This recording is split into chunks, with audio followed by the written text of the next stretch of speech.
ಯಾವಾಗ ರಿಪಬ್ಲಿಕ್ ಕನ್ನಡದಲ್ಲಿ ಶಾಲೆಯಲ್ಲಿ ಏನು ಬೋರ್ಡನ್ನು ಚೇಂಜ್ ಮಾಡಿದ್ರು, ಆ ಸುದ್ದಿ ಬಿತ್ತರವಾಗ್ತಾ ಇದ್ದಂತೆ ತಕ್ಷಣವೇ ಅದನ್ನು ಚೇಂಜ್ ಮಾಡಲಾಗಿದೆ. ವಸತಿ ಶಾಲೆಯ ಘೋಷವಾಕ್ಯ ಮೊದಲಿನಂತೆ ಬದಲಾವಣೆ ಮಾಡಲಾಗಿದೆ. ವಿಜಯಪುರ ಶಾಲೆಯ ಘೋಷವಾಕ್ಯ ಬದಲಾವಣೆ ಮಾಡಿದ ವಿಚಾರ, ಜ್ಞಾನ ದೇಗುಲವಿದು ಕೈ ಮುಗಿದು ಒಳಗೆ ಬನ್ನಿ ಅಂತೇಳಿ ಘೋಷವಾಕ್ಯ ಏನಿತ್ತು ಅದನ್ನು ಬದಲಾಯಿಸಿ ಜ್ಞಾನ ದೇಗುಲವಿದು ಪ್ರಶ್ನೆ ಮಾಡಿ ಅಂತೇಳಿ, ಧೈರ್ಯವಾಗಿ ಪ್ರಶ್ನೆ ಮಾಡಿ ಅಂತೇಳಿ ಏನು ಬರೆಯಲಾಗಿತ್ತು, ಆ ಸುದ್ದಿ ಬಿತ್ತರವಾಗ್ತಾ ಇದ್ದಂತೆ ಅದನ್ನು ಬದಲಾವಣೆ ಮಾಡಲಾಗಿದೆ ಅನ್ನುವ ಮಾಹಿತಿ ಈಗ ಲಭ್ಯವಾಗ್ತಾ ಇದೆ.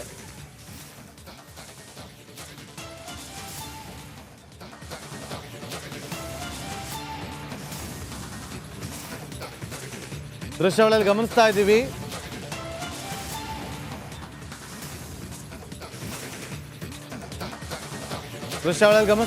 ಈಗ ಮುಂಚೆ ಇದ್ದಂತಹ ಬೋರ್ಡ್ ಅಲ್ಲೇನು ಘೋಷವಾಕ್ಯ ಮುಂಚೆ ಬರೆದಿತ್ತು, ಈಗ ಏನು ಬರೆದಿದ್ದಾರೆ, ಯಾವ ರೀತಿಯಾಗಿ ಬದಲಾವಣೆ ಆಗಿದೆ ಅದೆಲ್ಲವನ್ನ ಕೂಡ ನೀವು ಇಲ್ಲಿ ನಮ್ಮ ಸ್ಕ್ರೀನ್ ಮೇಲೆ ಗಮನಿಸ್ಬೋದು. ನೋಡಿ, ಶಾಲೆಯಲ್ಲಿ ಧರ್ಮದಂಗಲ್ ಆಯಿತು, ಬಟ್ಟೆ ಧರಿಸುವ ವಿಚಾರವಾಗಾಯಿತು, ಪಠ್ಯ ಪುಸ್ತಕದ ಪಠ್ಯಗಳ ಸಂಬಂಧಪಟ್ಟಂಥ ವಿಚಾರಗಳಾಯಿತು. ಈಗ ಶಾಲೆಯ ಮುಂಭಾಗದಲ್ಲಿ ನಾವೆಲ್ಲ ಸ್ಕೂಲ್ಗೆ ಹೋಗ್ಬೇಕಾದ್ರೆ ಜ್ಞಾನ ದೇಗುಲವಿದು ಕೈ ಮುಗಿದು ಒಳಗೆ ಬನ್ನಿ ಅಂತ ಹೇಳಿ ಅಂತ ಬರೆದಿರ್ತಾರೆ, ಅದೆಲ್ಲವನ್ನು ಕೂಡ ಗಮನಿಸಿರ್ತೀವಿ. ಈಗ ಅದನ್ನು ಬದಲಾವಣೆ ಮಾಡಿದ್ದಾರೆ.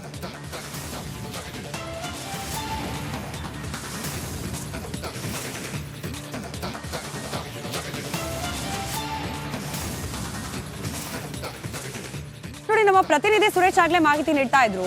ಶಿಕ್ಷಣ ಇಲಾಖೆಯ ಸಚಿವರನ್ನ ಕೇಳಿದ್ರೆ ನನಗೆ ಮಾಹಿತಿನೇ ಇಲ್ಲ ಅಂತಂದ್ರಂತೆ. ಅಂದ್ರೆ ಶಿಕ್ಷಣ ಇಲಾಖೆಯ ಸಚಿವರನ್ನ ದಿಕ್ತಪ್ಪಿಸೋ ಪ್ರಯತ್ನ ಆಗ್ತಿದ್ಯಾ? ಕಾಂಗ್ರೆಸ್ನಲ್ಲಿ ಗೊಂದಲ ಇದೆ ಅನ್ನೋದಂತೂ ಸ್ಪಷ್ಟವಾಗ್ತಾ ಇದೆ. ಬಿಜೆಪಿ ಸುಮ್ಮನೆ ಬಿಡುತ್ತಾ? ಕೇಂದ್ರ ಸಚಿವ ಪ್ರಹ್ಲಾದ್ ಜೋಶಿ ಈ ಬೋರ್ಡ್ ಬದಲಾವಣೆ ವಿಚಾರಕ್ಕೆ ಸಂಬಂಧಪಟ್ಟಂತೆ ಕಾಂಗ್ರೆಸ್ ಸರ್ಕಾರದ ನಿಲುವನ್ನ ಟೀಕಿಸಿದ್ದಾರೆ, ಖಂಡಿಸಿದ್ದಾರೆ. ಇದು ಕಾಂಗ್ರೆಸ್ ಸರ್ಕಾರದ ಮುಠಾಳತನದ ಪರಮಾವಧಿ ಅಂತ ಕರೆದಿದ್ದಾರೆ ಪ್ರಹ್ಲಾದ್ ಜೋಶಿ. ಕಾಂಗ್ರೆಸ್ ಸರ್ಕಾರದ ತುಷ್ಟೀಕರಣದ ಪರಮಾವಧಿ ಇದು ಅಂತ ಹುಬ್ಬಳ್ಳಿಯಲ್ಲಿ ಕೇಂದ್ರ ಸಚಿವ ಪ್ರಹ್ಲಾದ್ ಜೋಶಿ ಹೇಳಿಕೆ ನೀಡಿದ್ದಾರೆ. ರಾಷ್ಟ್ರಕವಿ ಕುವೆಂಪು ಅವರಿಗೆ ಮಾಡಿರುವ ಅಪಮಾನ, ರಾಷ್ಟ್ರಕವಿ ಕುವೆಂಪು ಅವರು ಜಾತ್ಯತೀತ ವ್ಯಕ್ತಿ ಅಲ್ವಾ ಕಾಂಗ್ರೆಸ್ನವರ ಪ್ರಕಾರ? ಇದು ಪ್ರಹ್ಲಾದ್ ಜೋಶಿ ಅವರ ನೇರ ಪ್ರಶ್ನೆ.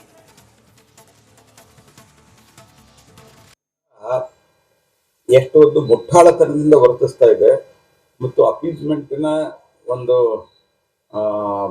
ಪರಾಕಾಷ್ಠೆಯನ್ನು ತಲುಪಿದ್ದಾರೆ, ಹೈಟ್ ಆಫ್ ಅಪೀಸ್ಮೆಂಟ್ ತಲುಪಿದ್ದಾರೆ ತುಷ್ಟೀಕರಣದ್ದು ಅಂತ ಅನ್ನೋದು ಈ ಘಟನೆಯಿಂದ ಸ್ಪಷ್ಟ ಆಗ್ತದೆ. ಮತ್ತು ಕುವೆಂಪು ಅವರ ಒಂದು ಇದೆ, ಕುವೆಂಪು ಅವ್ರಿಗೂ ಅಪಮಾನ ಇದೆ. ಅಂದ್ರೆ ಕುವೆಂಪು ನಿಮ್ಮ ಪ್ರಕಾರ ಜಾತ್ಯತೀತ ಆಗಿರಲಿಲ್ವಾ? ಕಾಂಗ್ರೆಸ್ ಪಾರ್ಟಿ ಮತ್ತು ಕಾಂಗ್ರೆಸ್ ಸರ್ಕಾರ ಎಷ್ಟು ಪ್ರಮಾಣದಲ್ಲಿ ಹಿಂದೂ ವಿರೋಧಿಯಾಗಿದೆ ಅಂತ ಅನ್ನೋದು ಇದೇ ಆಧಾರದ ಮೇಲೆ ಸ್ಪಷ್ಟ ಆಗಿದೆ. ತುಷ್ಟೀಕರಣವನ್ನು ಯಾವ ಪ್ರಮಾಣಕ್ಕೂ ಮಾಡಲಿಕ್ಕೆ ಅವರು ಸಿದ್ಧರಾಗಿದ್ದಾರೆ. ಬಹುತೇಕ ಇವತ್ತು ವಿಧಾನ ಪರಿಷತ್ನಲ್ಲಿ ಚರ್ಚೆ ಆಗಿದೆ. ಈ ಹಳೆ ಹುಬ್ಳಿ ಕೇಸ್ ಏನಾಗಿದೆ, ಎಲ್ಲರಿಗೂ ಜಾಮೀನು ಸಿಕ್ತು, ಸಂಭ್ರಮಾಚರಣೆ ಮಾಡಿದ್ರು. ನಾನು ಅದಕ್ಕೆ ಆಲ್ರೆಡಿ ಹೇಳಿದ್ದೀನಿ, ಇವರು ಮೊದಲಿನಿಂದ ಬಂದಾಗಿನೂ ಅವ್ರಿಗೆ ಬಿಡಬೇಕು. ಅವ್ರಿಗೆ ಸರ್ಕಾರದ ಜ್ಞಾನ ದೇವರಿಗೆ ಕೈ ಮುಗಿದು ಒಳಗೆ ಬೈದ್ರಿಗೆ ಏನು ತಪ್ಪದ ಹೇಳ್ರಿ? ಸರ್ಕಾರ ಎಷ್ಟು ಒಂದು ಮುಠಾಳತನದಿಂದ ವರ್ತಿಸ್ತಾ ಇದೆ ಮತ್ತು ಅಪೀಸ್ಮೆಂಟಿನ ಒಂದು ಪರಾಕಾಷ್ಠೆಯನ್ನು ತಲುಪಿದ್ದಾರೆ, ಹೈಟ್ ಆಫ್ ಅಪೀಸ್ಮೆಂಟ್ ತಲುಪಿದ್ದಾರೆ ತುಷ್ಟೀಕರಣದ್ದು ಅಂತ ಅನ್ನೋದು ಈ ಘಟನೆಯಿಂದ ಸ್ಪಷ್ಟ ಆಗ್ತದೆ. ಮತ್ತು ಕುವೆಂಪು ಅವರ ಒಂದು ಇದೆ, ಕುವೆಂಪು ಅವ್ರಿಗೂ ಅಪಮಾನ ಇದೆ. ಅಂದ್ರೆ ಕುವೆಂಪು ನಿಮ್ಮ ಪ್ರಕಾರ ಜಾತ್ಯತೀತ ಆಗಿರಲಿಲ್ವಾ? ಕಾಂಗ್ರೆಸ್ ಪಾರ್ಟಿ ಮತ್ತು ಕಾಂಗ್ರೆಸ್ ಸರ್ಕಾರ ಎಷ್ಟು ಪ್ರಮಾಣದಲ್ಲಿ ಹಿಂದೂ ವಿರೋಧಿಯಾಗಿದೆ ಅಂತ ಅನ್ನೋದು ಇದೇ ಆಧಾರದ ಮೇಲೆ ಸ್ಪಷ್ಟ ಆಗಿದೆ. ತುಷ್ಟೀಕರಣವನ್ನು ಯಾವ ಪ್ರಮಾಣಕ್ಕೂ ಮಾಡಲಿಕ್ಕೆ ಅವರು ಸಿದ್ಧರಾಗಿದ್ದಾರೆ. ತುಷ್ಟೀಕರಣದ ಪರಮಾವಧಿ ಹಾಗೆ ಕಾಂಗ್ರೆಸ್ ಸರ್ಕಾರದ ನಿಲುವುಗಳು ಎಷ್ಟರ ಮಟ್ಟಿಗೆ ಓಲೈಕೆಯತ್ತ ಸಾಗ್ತಾ ಇದೆ ಅನ್ನೋದಕ್ಕೆ ಇದು ದೊಡ್ಡ ಉದಾಹರಣೆ ಅಂತ ಹೇಳಿ ಪ್ರಹ್ಲಾದ್ ಜೋಶಿ ಅವರು ಟೀಕಿಸಿದ್ದಾರೆ. ಬೋರ್ಡ್ ಬಡಿದಾಟ, ವಸತಿ ಶಾಲೆ, ವಿಜಯನಗರದ ವಸತಿ ಶಾಲೆಯಲ್ಲಿ ಜ್ಞಾನ ದೇಗುಲವಿದು ಕೈ ಮುಗಿದು ಒಳಗೆ ಬಾ ಅಂತ ಹೇಳಿ ಈಗೇನು ಸ್ಕ್ರೀನಲ್ಲಿ ಗಮನಿಸ್ತಾ ಇದ್ವಿ, ಕೆಲವೇ ನಿಮಿಷಗಳ ಹಿಂದೆ ಇದನ್ನ ಕವರ್ ಮಾಡಿ ಜ್ಞಾನ ದೇಗುಲವಿದು ಧೈರ್ಯವಾಗಿ ಪ್ರಶ್ನೆ ಮಾಡು ಅಂತ ಹೇಳಿ ಬೋರ್ಡನ್ನು ಹಾಕಲಾಗಿತ್ತು. ಪ್ರಶ್ನೆ ಮಾಡುವ ವೈಜ್ಞಾನಿಕ ಮನೋಭಾವನೆ ಮಕ್ಕಳಲ್ಲಿ ಬೆಳೆಸಬೇಕು ನಿಜ. ಆದರೆ ರಾಷ್ಟ್ರಕವಿ ಕುವೆಂಪು ಅವರ ಸಾಲುಗಳನ್ನು ಈ ರೀತಿ ರಾತ್ರೋರಾತ್ರಿ ಬದಲಾವಣೆ ಮಾಡ್ತಿರೋದ್ರ ಹಿಂದಿನ ಉದ್ದೇಶ ಏನು? ಕೈ ಮುಗಿದು ಒಳಗೆ ಬಾ ಅನ್ನೋ ಸಾಲು ಯಾರಿಗೆ ಯಾವ ರೀತಿ ತೊಂದರೆ ಕೊಡ್ತಾ ಇತ್ತು? ಮಕ್ಕಳಲ್ಲಿ ವಿನಯ, ಮಕ್ಕಳಲ್ಲಿ ಶ್ರದ್ಧೆ, ಮಕ್ಕಳಲ್ಲಿ ಧಾರ್ಮಿಕ ಭಾವನೆಗಳನ್ನ ಬಿತ್ತೋ ತಪ್ಪ ಅನ್ನೋ ಪ್ರಶ್ನೆಯನ್ನ ಬಿಜೆಪಿಗರು ಮಾಡ್ತಾ ಇದ್ದಾರೆ. ಕಾಂಗ್ರೆಸ್ನ ವಿರುದ್ಧ ಇದನ್ನ ಟೀಕಾಸ್ತ್ರವಾಗಿ ಬಳಕೆ ಮಾಡ್ಕೊಳ್ತಿದ್ದಾರೆ. ಇದರ ಬಗ್ಗೆ ಮತ್ತಷ್ಟು ಇನ್ಪುಟ್ಸ್ನೊಂದಿಗೆ ನನ್ನ ಕಲೀಗ್ ಶ್ರೀಲಕ್ಷ್ಮಿ ಕೂಡ ಜಾಯ್ನ್ ಆಗಿದ್ದಾರೆ. ಶ್ರೀಲಕ್ಷ್ಮಿ, ಒಂದೇ ವಾರದಲ್ಲಿ ಎರಡೆರಡು ಪ್ರಸಂಗ. ಒಂದ್ ಕಡೆ ಇದೇ ವಸತಿ ಶಾಲೆಗಳಲ್ಲಿ ಧಾರ್ಮಿಕ ಆಚರಣೆ ಬೇಡ ಅಂತ ಹೇಳಿ ಕೆಲವೇ ಗಂಟೆಗಳಲ್ಲಿ ಆ ಆರ್ಡರ್ ಅನ್ನೇ ವಾಪಸ್ ಪಡೆದುಕೊಳ್ಳುತ್ತೆ ಸರ್ಕಾರ. ಈಗ ಬೋರ್ಡ್ ಬದಲಾವಣೆ, ರಿಪಬ್ಲಿಕ್ ಕನ್ನಡದಲ್ಲಿ ವರದಿ, ಮತ್ತೆ ವಾಪಸ್ ಆ ಬೋರ್ಡ್ನ ನಿರ್ಧಾರ. ಅಂದ್ರೆ ಏನ್ ಸೂಚಿಸ್ತಿದೆ ಇದು? ಏನ್ ಸಂದೇಶ ರವಾನೆ ಆಗ್ತಿದೆ ಮತದಾರರಿಗೆ ಇದರಿಂದ ಅಂತ ಹೇಳಿ? ಕೆಲವೊಂದು ಕಡೆ ಸ್ಮಿತಾ ರಂಗನಾಥ್ ಅತ್ಯಂತ ಗೊಂದಲಕಾರಿ ಮನಸ್ಥಿತಿಯನ್ನ ಸೂಚಿಸ್ತಾ ಇದೆ. ಸರ್ಕಾರದ ಗೊಂದಲಕಾರಿ ಮನಸ್ಥಿತಿ ಅಷ್ಟೇ ಅಲ್ಲ, ಇದು ಯೂ ಟರ್ನ್ ಸರ್ಕಾರ ಅಂತ ಮತ್ತೊಮ್ಮೆ ಇದು ತೋರಿಸ್ಕೊಳ್ತಾ ಇದ್ದಾರೆ. ಇವ್ರಿಗೆ ಎಲೆಕ್ಷನ್ ಎದುರಲ್ಲಿ ಬಹುಶಃ ಏನೋ ಒಂದನ್ನ ತುಷ್ಟೀಕರಣ ಮಾಡೋ ಒಂದು ಉದ್ದೇಶಕ್ಕೋಸ್ಕರ ಈ ಥರ ಮಾಡ್ತಾ ಇದ್ದಾರೆ ಅನ್ನೋ ಪ್ರಶ್ನೆ ರಾಜಕಾರಣಿಗಳಲ್ಲ, ಜನಸಾಮಾನ್ಯರಲ್ಲಿ ಹೇಳ್ತಾ ಇದೆ.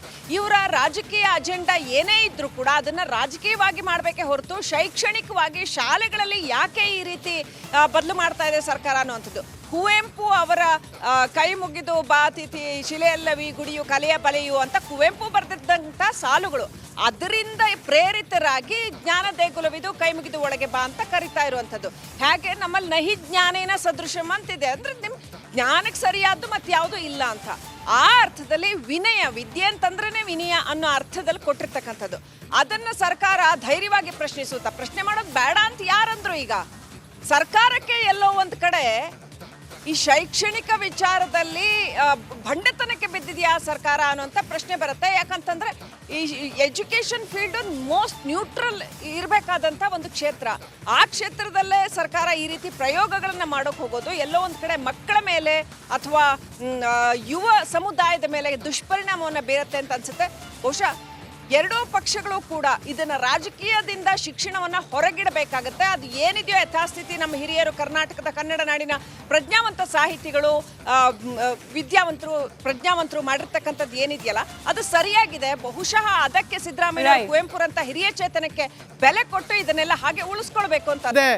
ಇಲ್ಲ ಸರ್ ಕೇಳಿ ಸರ್, ನಾನು ಕೇಳಿದ್ದು PRS ಸರ್ ಹೇಳಿದ್ಮೇಲೆ ಪ್ರಿನ್ಸಿಪಾಲ್ ಹಾಕಿದ್ದಾರೆ ಅಂತ ಹೇಳಿದೆ ಸರ್. ನಾನು ನೀವು ಆಗ್ಲೇ ಎಲ್ಲ ಹೇಳಿದ್ರಿ ಮಾತನ್ನ ಆರಂಭದಲ್ಲಿ. ಇಲ್ಲ ನೋಡಿ ಸರ್, ನಾನು ಸ್ಟಾರ್ಟಿಂಗ್ ಅಲ್ಲೂ ಅದೇ ಹೇಳಿದ್ದೀನಿ ಸರ್. ಸ್ಟಾರ್ಟಿಂಗ್ ಅಲ್ಲೇ ಅದೇ ಹೇಳಿದೆ, PRS ಡೈರೆಕ್ಷನ್ ಮೇಲೆ ನಮ್ಮ ಪ್ರಿನ್ಸಿಪಾಲ್ಸ್ ಹಾಕಿದ್ದಾರೆ ಅಂತ ಹೇಳಿದೆ. ಈಗ KREIS ಅವ್ರ ಅಧಿಕಾರಿ ಅವ್ರು ಹೇಳಿದ್ಮೇಲೆ ಮತ್ತೀಗ ಯಾಕೆ ತೆಗೀರಿ ಅಂತ ಆದೇಶ ಕೊಟ್ಟಿದ್ದೀರಿ? ಇಲ್ಲ ಸರ್, ಈಗ ತೆಗಿಯಂತ ಆದೇಶ ಕೊಟ್ಟಿಲ್ಲ ಸರ್, ಅದಕ್ಕೆ ಕಾಯ್ತಾ ಇದೀವಿ ಸರ್. ಪುಂಡಲೀಕ ಅವರೇ, ನಾನೀಗ ನೀವು ಮಾತಾಡಿದ್ರೆ ಮತ್ತೊಮ್ಮೆ ಕೇಳಿಸ್ತೀನಿ. ನೀವೇ ಹೇಳಿದಿರಾ ಹಾಕೊಂಡಿದ್ರ ಪ್ರಿನ್ಸಿಪಾಲ್ ತೆಗೆದಕ್ಕೆ ಹೇಳಿದೀವಿ, ಆದೇಶ ಕೊಟ್ಟಿದೀವಿ ಅಂತೇಳಿ. ಸರ್ ಈ ಸದ್ಯಕ್ಕೆ ನಾವು ಅಂದ್ರೆ ಆದೇಶ ಬರೋವರೆಗೂ ಒಂದ್ ಸ್ವಲ್ಪ ಕಾಯ್ಬೇಕು ಅಂತೇಳಿ ಇವತ್ತು ನಾನು ಹೇಳಿದ್ದು ಸರ್, ಇವತ್ತಿಂದ ಹೇಳ್ತಾ ಇದ್ದೀನಿ ಸರ್ ನಾನು. ಯಾಕೋ ಗೊಂದಲ ಇದೆ ಪುಂಡಲೀಕ ಅವ್ರ ನಿಮ್ಮ ಹೇಳಿಕೆಯಲ್ಲಿ. ಇಲ್ಲ ಏನೋ ಮುಚ್ಚಿಡುವಂತ ಪ್ರಯತ್ನ ಮಾಡ್ತಾ ಇದೀರಾ ಪುಂಡಲೀಕ ಅವರೇ. ಇಲ್ಲ ಧೈರ್ಯವಾಗಿ ಹೇಳಿ, ಯಾರು ನಿಮ್ಗೆ ಆದೇಶ ಕೊಟ್ಟಿದ್ದು ಏನಂತ, ಎಲ್ಲಿ ಎಷ್ಟು ಸ್ಕೂಲ್ಗಳಲ್ಲಿ ಬೋರ್ಡ್ಗಳು ಚೇಂಜ್ ಆಗಬೇಕು ಅಂತ ಧೈರ್ಯವಾಗಿ ಒಪ್ಕೊಳ್ಳಿ. ಯಾಕೆ ಆ ಥರ ಅವಾಗೊಂದು ಮಾತು ಇವಾಗೊಂದು ಮಾತು ಹೇಳ್ತಾ ಇದ್ದೀರಾ ಪುಂಡಲೀಕ ಅವರೇ? ಇಲ್ಲ ಸರ್ ಹಂಗೇನಿಲ್ಲ ಸರ್, ಇದನ್ನ ತೊಂದರೆ ಏನಿಲ್ಲ. ತೊಂದ್ರೆ ಅಲ್ಲ, ನಿಮಗ್ ತೊಂದ್ರೆ ಮಾಡ್ತಾರಾದ್ರೂ ನಿಮಗೇನಾದ್ರೂ ತೊಂದ್ರೆ ಆಗತ್ತಾ? ನಾವಿರ್ತೀವಿ ನಿಮ್ ಜೊತೆ, ರಿಪಬ್ಲಿಕ್ ಕನ್ನಡ ನಿಲ್ಲುತ್ತೆ ಸರ್. ಒಂದು ಶಾಲೆಯಲ್ಲಿ ನಮ್ಮಲ್ಲಿ ಹಾಕಿದ್ದು ನಿಜ ಸರ್, ಅದನ್ನ ನಾನು ಹೇಳ್ತಾ ಇದ್ದೀನಲ್ಲ ಸರ್, ಒಂದು ಶಾಲೆಯಲ್ಲಿ ಹಾಕಿದೀವಿ ಸರ್. ಒಂದ್ ಶಾಲೆ ಹಾಕಿದ್ ನಿಜ, ನೀವು ತೆಗಿರಿ ಅಂತ ಹೇಳಿದ್ದು ನಿಜ ಹೇಳಿದ್ದೆ ಸರ್ ಇವತ್ತು. ಮತ್ತ ಮೇಲಾಧಿಕಾರಿ ಹೇಳಿದ್ಮೇಲೆ ನೀವ್ ಹೆಂಗ್ ಹೇಳ್ತೀರಿ ತೆಗಿರಿ ಅಂತ? ಇಲ್ಲ ಸರ್, ಅಂದ್ರೆ ಅದು ಆದೇಶ ಇಲ್ವಲ್ಲ ಸರ್, ಅದಕ್ಕೆ ಇದನ್ನ ಮಾಡಿದ್ವಿ. ಅಲ್ಲ, ಆದೇಶನೇ ಇಲ್ಲ ಅಂದ್ಮೇಲೆ ಇಲ್ಲಿ ಗ್ರೂಪ್ ಚಾಟ್ ಅಲ್ಲಿ ಇದೆಯಲ್ಲ, ಮಣಿವಣ್ಣನವರು ಐಎಎಸ್ ಅಧಿಕಾರಿ ಹೇಳೋರಲ್ಲ, ಜ್ಞಾನ ದೇಗುಲವಿದು ಧೈರ್ಯವಾಗಿ ಪ್ರಶ್ನಿಸಿ, ದಿಸ್ ಇಸ್ ಫೈನಲ್ ಅಂತೇಳಿ. ಹೌದು ಇದೆ ಸರ್, ಇದೆ ಗ್ರೂಪ್ ಅಲ್ಲಿ ಇದೆ ಸರ್. ಹಾ ಸರ್ ಇದೆ ಗ್ರೂಪ್ ಅಲ್ಲಿ ಇದೆ. ಹೌದು ಸರ್, ನೋಡೋಣ. ಥ್ಯಾಂಕ್ ಯು ಪುಂಡಲೀಕ ಅವರೇ, ರಿಪಬ್ಲಿಕ್ ಕನ್ನಡದ ಜೊತೆ ಮಾತನಾಡಿದಕ್ಕೆ. ಇವತ್ತು ಬೆಳಗಿನಿಂದಲೂ ಕೂಡ ಈ ಬೋರ್ಡ್ ಬದಲಾವಣೆ